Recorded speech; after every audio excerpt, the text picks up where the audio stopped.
Hello, everyone, and welcome. This is Joyce Odidison, your host of the Resilience Catalyst Show. And today we're going to talk about resilience. As you know, on this show, we talk about how resilience breaks down in real work and life and how we can improve our resilience, how we can build it, what to do about it, how to conserve it, and how to ensure you have enough to extend for work and life. And today we have a guest.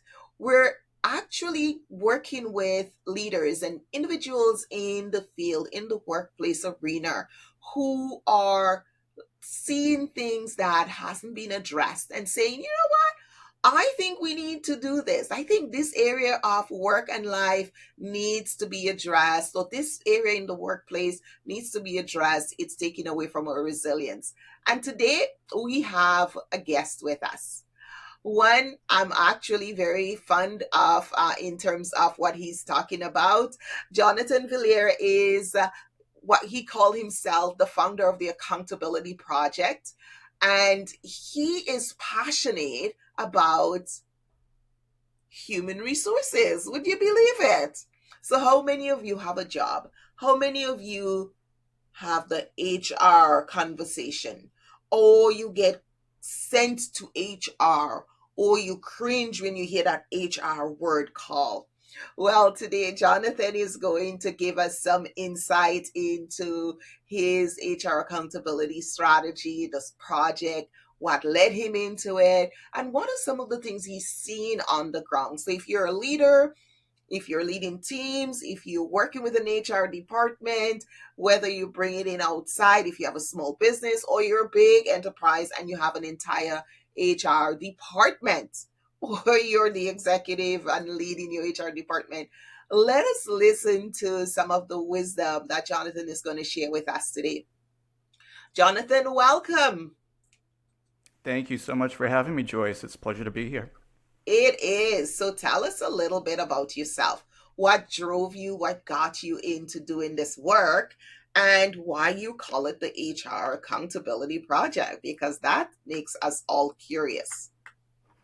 Yeah, it's an important topic. I've been in HR for about 10 years. I Hmm. haven't always been in HR. I was in a number of different roles from customer service to IT project management.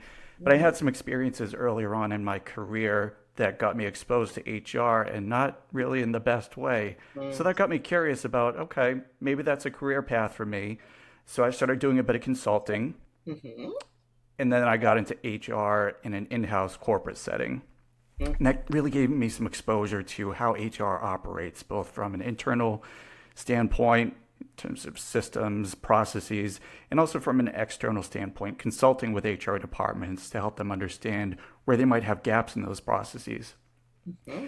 And what I've found is there are gaps that certainly exist, and the way those manifest systemically, those can really undermine employees' sense of trust in workplace systems and damage resilience.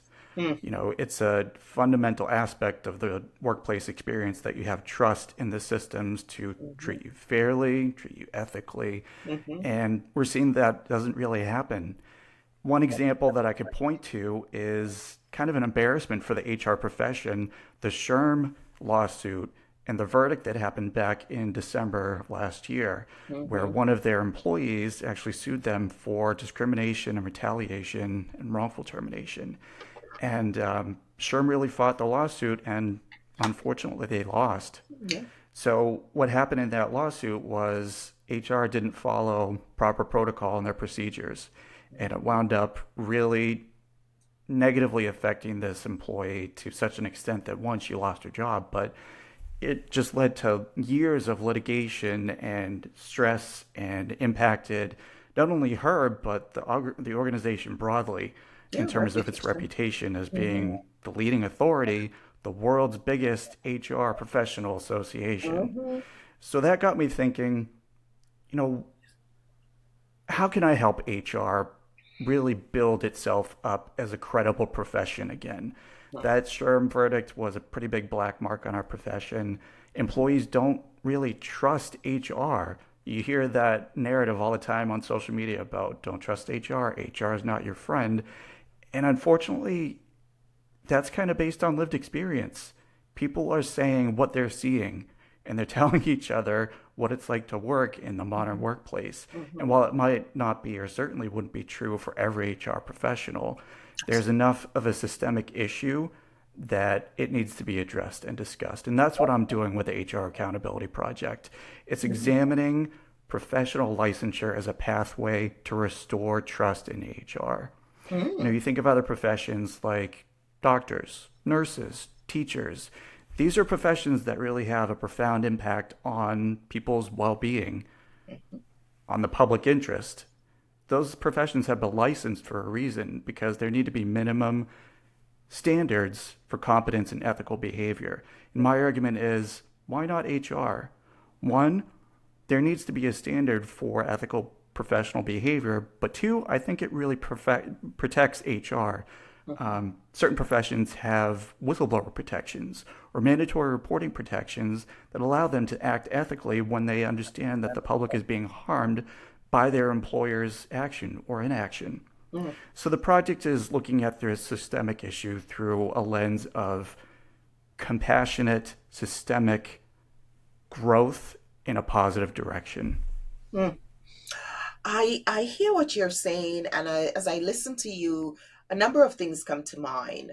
Because when we say that it's impacting employees' resilience, people don't understand that lack of trust is one of the fastest way to wear someone down. Because Mm-hmm. that fear, they're in that space of fear. When you hear you're going to be sent to HR, that fear that, "Oh, I need to do this because I don't need HR on my back." And but how are we seeing that as an issue? Because we see the low attendance for EAP programs, right? Now, even Mm-hmm. if you have an if EAP, they people are not going in, they're not using it. It's like maybe 35% for a really good one. We're also seeing some of the other services that people actually need for their well-being, they're not utilizing them because that fear of HR is somewhat blocking them their path mentally and psychologically for them to access it. And we want to create psychological safety in the workplace. So let's talk a little bit more about how that fear, why is it important? Because it's, yeah, we're passionate about creating accountability, but why? Let's address the person who's looking and say, what is the why? Why is this so important? Yeah, I mean, it goes to one, treating people well, Hmm. being decent and good human beings. But from a business standpoint, there's such a profound effect in terms of business outcomes. It really hits your bottom line. If people don't Hmm. feel like they have a psychologically safe work environment, if they don't feel like they can trust those systems that are designed to help them, it's going to impact their productivity, their engagement, their well being, and they're not going to show up as their best selves at work. Taking a really specific example, discrimination. When people feel like they're being discriminated against at work, they're not going to feel safe speaking up if those systems aren't designed and really perfected to support them in speaking up so that they feel safe and protected. In the US, the Equal Employment Opportunity Commission reports their yearly complaints, and about half of the 88,000 complaints every year are retaliation based. So that means that those systems that are in place to protect people when they report discrimination, they're failing. And then what happens when they fail? People don't speak up. Like you were saying about people not going to EAP, they're not going to HR to talk about whether they're feeling discriminated against, because if they do, they feel like they're going to be facing reprisal. So that's a legal risk, that's a business risk, and it's a people risk. Yeah, yeah. When you talk a little bit about the employee well-being role of HR should be a place where people go to feel safe, where they feel protected, where they know their rights are going to be upheld and they're going to be advocated for. But that's not usually what happens with HR, because the whole entire workplace is more of a reactive process, right? So let's talk a little bit more about how HR can be more focused on well-being of employees. Yeah, I think that, again, from a systems standpoint, making sure that processes are fair, that people are treated fairly.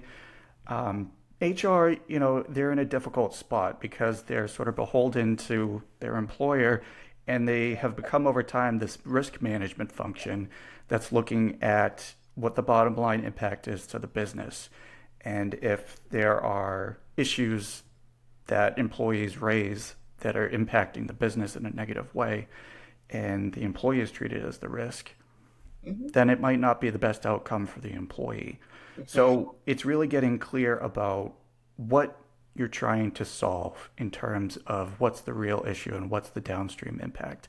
And going back to my work with the HR Accountability Project, that's where that protection comes in. It gives that layer of protection to HR practitioners so that they can act ethically, so they can establish and maintain those processes that support employees' well being just for the sake of treating people like human beings, not because there's a business risk. So Mhm. there's that part of it. And then there's also looking at the root causes across an organization in terms of what's affecting people's well-being. Mhm. Um, you hear the cliche uh, lunch and learn about meditation guidance and how that can solve everything about employees' burnout, and that's really not the case. No. It's giving them the tools and support that they need to, of course, be resilient at work, but understanding what's making them feel like they can't be. Mhm. I love that perspective because it's so important. I don't think many people understand how important a function the human resources is, right? We talk about HR, but really, someone who doesn't know what HR means, it's the human resources function in the organization. And many small businesses do not have a human resource function, right? I think you have to be up to like 50 before they start adding that. So most of the small businesses, there's like an office manager who does everything HR, and that gets lumped into, so that person is feeling the pinch of like bad behavior, poor interpersonal skills, team conflict. They're seeing leaders not fulfilling their role. They're seeing money walking out the door with people, the high turnover because people don't want to be in a toxic work environment. And I know for myself, we come in at the conflict analyst perspective. We come in when things are chaotic, when small teams are struggling. And we work mostly with the bigger organization. We do the government departments, agencies, and different municipalities.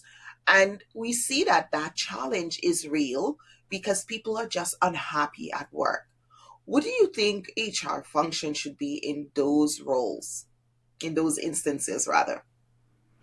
That's such a great question because over time, the HR function has evolved from its roots as purely personnel and compliance and payroll focused. And the scope creep has become so great that everything falls under the HR umbrella, whether that's well being, whether that's employee engagement, whether that's compensation. All these different disciplines have been grouped under HR's umbrella, which is great for the profession because you have to have the skills to be able to address each of those different components of the work experience. It's good job security, but HR professionals themselves these days are so burnt out.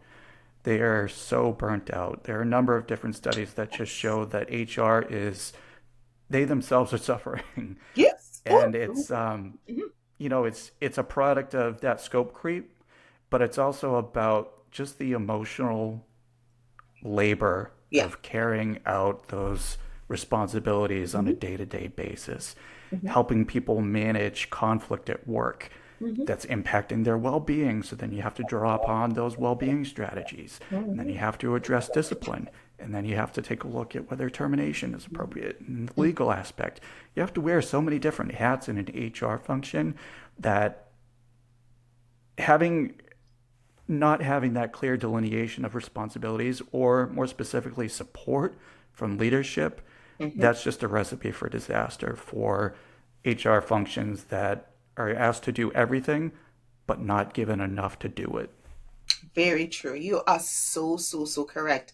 Because, I've gone into departments where all I did was work with their HR department because we have 300 HR staff and they are they're overwhelmed, they're burnt out. Like simple things, like they simple tasks, like okay, how do I move the files on my desk? Because when everybody is calling me, I'm having so many calls and I'm supposed to respond to all the messages daily, but that takes time from doing the actually taking care of the files that people are calling about, because the files are piling up and I Mm-hmm. can't respond to them. I have nothing to say. And so even simple little tasks like, okay, creating an automation that tells people you're working on files during these hours and not available to talk, but you can talk at this time. And yes, we're working on your files. We'll get to you. You'll have a message. I think it's really giving them the support, as you said, because most of the times they're just thrown out there to take care of everybody, but who takes care of HR? Right. Right.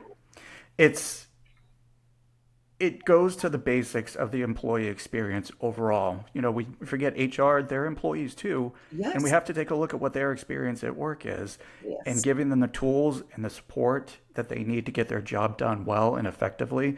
That should Hmm. be priority one in terms of taking a look at what that experience is.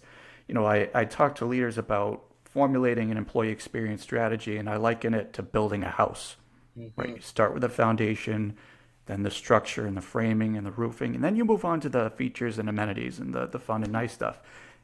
Employee experience is the same way. There's an order of operations to it. So if your HR people, just like any other employee, don't have the right support and tools to get their job done well, it's going to fall apart. Absolutely. Absolutely. That is so, so true. So tell me about a moment when you realized that this was really important, and what gets you so passionate about this topic? What was the pivotal moment for you? I wouldn't say there's been a pivotal moment. It's more of a patchwork of experience that I've gained over my career, starting with when I talked a bit before about my first exposure in the corporate world to HR being not so Mhm, positive. That mhm, setting me on the path to study and research and explore mhm, and build a career in the HR function, mhm. and now leading an organization that's focused on benefiting and improving the HR organization and profession. Um, I'm just really passionate about creating a fair and human workplace. That's what I'm really looking to do with my career, and that's really my mission. You know, we hear all these stories about people who have been wronged at work, who feel Mhm, unsupported at work, who are burnt out because of work, who are disengaged at work. Um, there are reasons for that, mhm. and HR does have a role to play. We talked about making sure that they feel supported in playing that role, but HR does have a role to play in being competent and ethical and legal and acting in a way that drives the business forward, of course, but supports the people in the right way to do so. I Mhm. talk about looking at employees not as human capital, but human beings. That's the mind shift reset that I want to impart upon business leaders. We've got human beings working here. You know, Mm. the robots haven't taken over yet. We've got Not all yet. this hoopla about AI. But for right now, we Mhm. have people. Yes. We have people who are getting the work done. So we Mhm. need to treat them like people, and we need to recognize what that looks like, what good looks like in terms of a good work experience. Jonathan, you are getting me into trouble, because when I hear you say that, I'm like, with the terrain we're living in, like, is that treating people like people? Is that even important now? What are we seeing? Like, if everything we're seeing rolling down, people are being let go in all forms. People are being treated like not as asset. They're just like, okay, liabilities. Mm-hmm. This a really, we're living in a very tough time for employees right now. Employees are going through some very difficult time. Whether you're working in government or private sector, it's still the same grind. And employees, they tell me they're burnt out, they're stretched out, they're um, is it just an HR problem, or is it just a social is it a workforce issue we're facing right now? It's all of the above. I mean, to say that AI is has been, is, and will be disruptive to the workforce and to society at large is the understatement of the century. Oh, You yes. know, HR is, excuse me, AI is here, and how businesses are responding to it or leveraging it, that's going to set the course for how people are going to show up at work for years to come. I Mhm. do think that businesses have started to over index on AI a bit in terms of where it fits in with their business operations and where it can replace the human element of work. Mm. You were starting to hear about, that buyer's remorse where companies are replacing headcount with AI and it's not working out. Generative AI hallucinates. AI doesn't give the correct answers all the time. There's some Mhm. wrinkles to be ironed out with the use case for AI as it applies to a business context. So um, it's a thing that I think we're going to see some pullback a little bit, Mm. where there's a reassessment of where should AI fit into the modern workplace and how can people complement AI's usage as opposed to be replaced by AI. Mhm. Definitely a bigger question we're going to have in so many different industries. And it will vary depending on how much automation there is already at work and how much more we're going to bring in. So all of those will factor in to the realities of how AI continues to transform workplace. I think for this conversation though, what I'm thinking is how do we create a more human-centered workplace? Is it just HR? Who else needs to be part of that conversation and how do we make it um more real and more of a reality for all of us here? Leaders leaders need to take the you know the lead in this conversation around what AI and the shifting trends around how the workplace is changing. They need to take a look at it through the human lens and not just from a profit driven lens. Um, because the human impact of AI, we've heard, a number of politicians express concern about AI's impact on society and what could happen if so many people end up being displaced by AI's automation. Um, it's a more broad societal conversation than just what can AI do to drive business profits. So leaders can take a look at it from that perspective, or I certainly hope that they would take a look at it from a humanistic land. Uh, ex, I think we're facing many yeah, different challenges right now. Our society is changing very rapidly. As you said, automation is we're automating more things than we ever did before, and we will continue to do so. And the what I've noticed from my lens as a conflict analyst and someone who works with HR departments and work with leaders and the employees and teams, what I see on a daily basis is employees are struggling, leaders are overwhelmed because they're stretched, HR is sort of trying to be that go between, and for my unionized organizations, trying to be that go between the union, the employee, and the leader. And some HR professionals are amazing.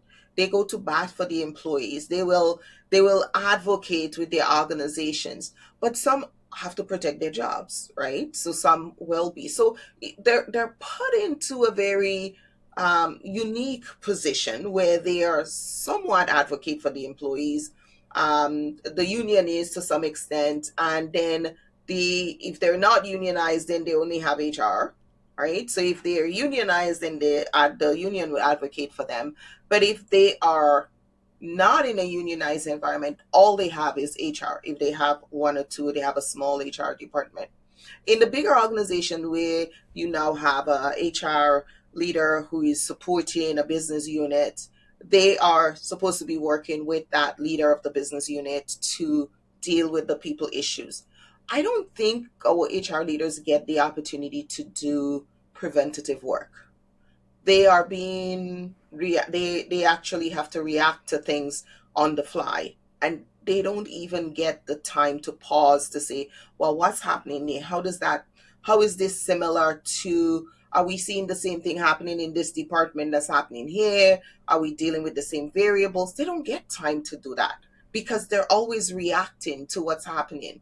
The latest numbers, the latest this, leadership needs this, employees need this, management need this. And so they're always in that sort of like kerfuffle of trying to figure out where they are. And so they're very stretched.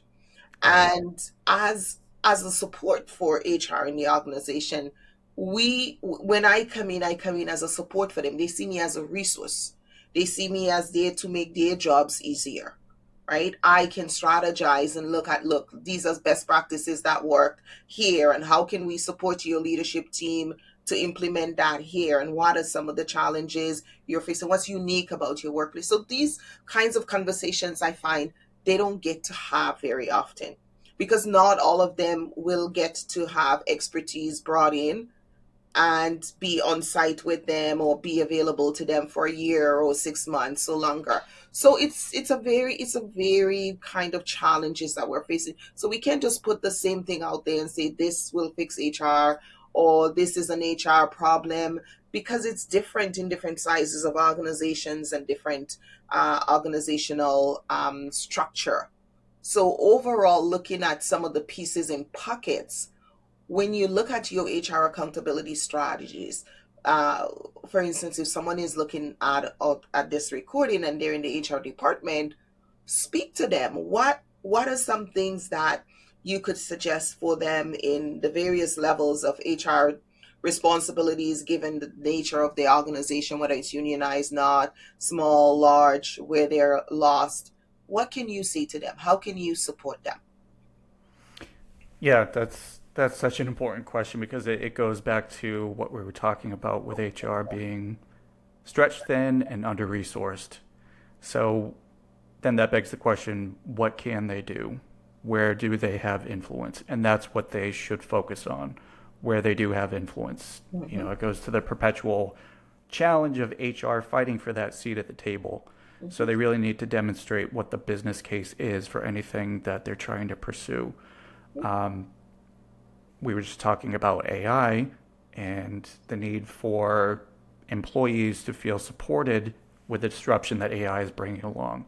So, what I'm seeing and what I've recommended is a lot of skills assessment for employees, and that can be facilitated by HR.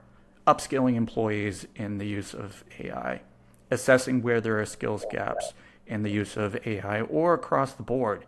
When I've been an HR practitioner, I've always looked at employee development through the lens of how can we put strong bullet points on your resume so that if you decide to stay with the company, that's great. Whatever that development growth path looks like for you within the company, here's how we can support you in doing that. Or if your path leads you outside the company, you're going to have a really strong resume to make sure that you're successful wherever that takes you. That's within the remit of traditional HR, and I think that's where a lot of influence still remains, even in this modern environment where people are talking about the impact of AI, and what skills the new workforce needs to succeed in this environment that's driven very much by automation and AI leverage. Mm.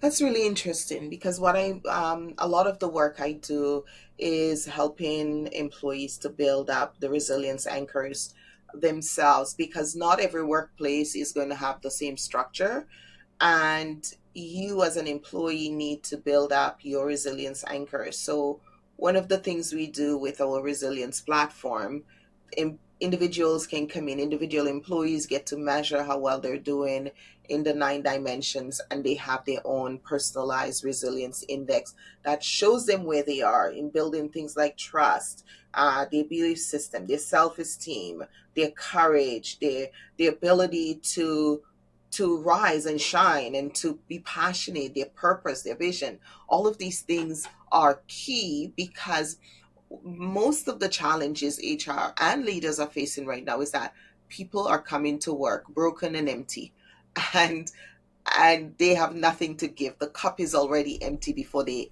open the door if they're coming physically, or turn on their computers if they're coming remotely.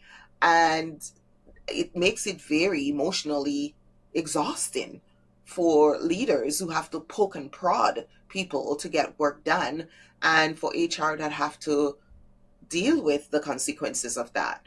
So we need to look at this from a bigger picture. We can't blame the bathwater for being dirty when the baby was playing in the sun. Right? We have to ask ourselves, well, where did this start? People are coming to work more broken, more empty than ever before.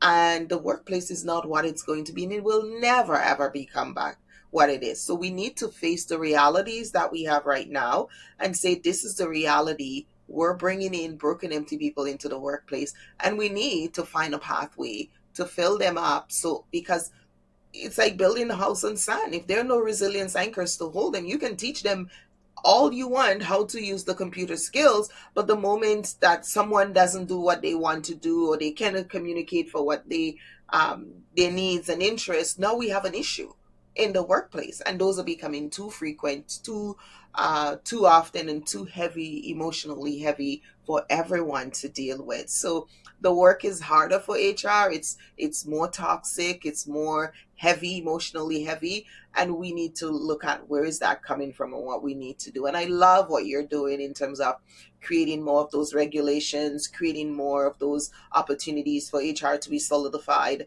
because you're right, it's a profession and we need to provide more of those professional standards. And what happened to SHRM was certainly a big blow to all of us who value the HR profession and skill set, and they are our partners, and in organizations we want them to be respected.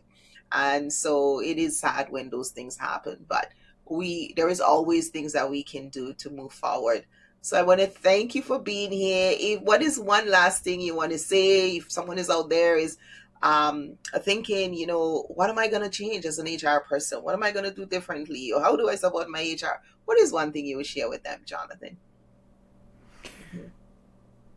I would share with them to hold some grace in this conversation about HR. It can be really, really tough to hear criticism, especially when you're someone who is so passionate about creating people centric workplaces. Mm-hmm. Mm-hmm. If you're one of the good ones, it stings to hear that line, HR is not your friend. But Yes. I urge to hold space, to use that cliche, hold some space for the lived experience of employees that are driving that narrative, and to ask why, and to be curious, and to really resist that urge to be defensive, Mm-hmm. because that's not going to change the narrative. People are going to continue believing that they can't trust HR, that HR is not going to do anything for them Mm-hmm. until they feel like HR is there to support them in creating a better workplace. Oh, Jonathan, thank you so much for being here. This was very, very informative. I Thank you, Joyce. appreciate you, appreciate what you're doing. Let's continue to work together to make HR a better place for, and the workplace itself to be a more human-centered place. I appreciate what you're doing. Let's continue to do what we do because it's important. Thanks for a great conversation, Joyce. Yes, indeed.